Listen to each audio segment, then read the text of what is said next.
Hi everyone, in front of me I've got DOOGEE Tab E3 Pro, and let me share with you how to activate automatic software updates on this device.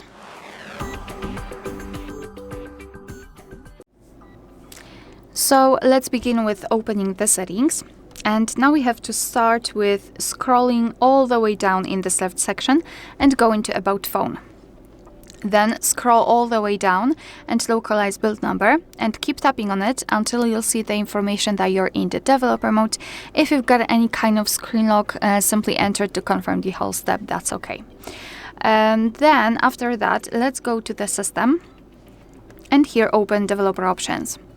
And now all we have to do is to scroll down just a little bit to find this option, automatic system updates, and make sure that this option is turned on. So if yours looks like that, simply tap on the switcher to activate automatic software updates on this device. Be aware because you need to keep the developer options turned on.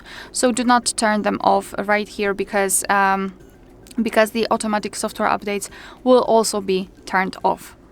Keep that in mind, that you need to have developer options activated. Alright, so that will be all. Thank you so much for watching. Please hit the subscribe button and leave the thumbs up.